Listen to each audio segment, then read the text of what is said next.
প্রথমবারের মতো মেট্রো রেলে চড়ার অনুভূতিটা শেয়ার করতেছি। যাত্রার উদ্দেশ্য হচ্ছে মিরপুর থেকে কারওয়ান বাজার। স্টেশনে ঢুকে টিকিট নিয়ে নিলাম। টিকিটের মূল্য হচ্ছে মিরপুর থেকে কারওয়ান বাজার পর্যন্ত 20 টাকা। সচরাচর আমরা বাস এবং অন্যান্য সার্ভিসের টিকিটগুলো দেখে থাকি কাগজের।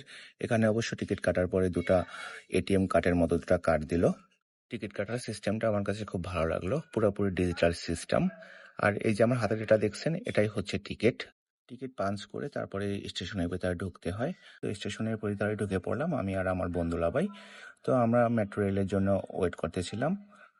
দেখলাম দাঁড়ানোর সাথে সাথেই চোখের নিমেষে চলে আসলো মেট্রো রেল। থামার সাথে সাথেই আমরা উঠে পড়লাম মেট্রো রেলে। তো ওঠার পরে আমাদের মিরপুর থেকে কারওয়ান বাজার পর্যন্ত যেতে সর্বোচ্চ সময় লাগছে 10 থেকে 15 মিনিট। যেখানে অন্যান্য সার্ভিসে মিরপুর থেকে কারওয়ান বাজার পর্যন্ত যেতে সর্বনিম্ন সময় লাগতো 1 থেকে 1.5 ঘন্টা। তো এটাই হচ্ছে আমাদের বাংলাদেশের বিগত দিনের উন্নয়ন। এই উন্নয়ন ভুলে গেলে চলবে না। তো ভালো থাকুন সবাই, সুস্থ থাকুন, শুভকামনা করি সবার জন্য। আল্লাহ হাফেজ।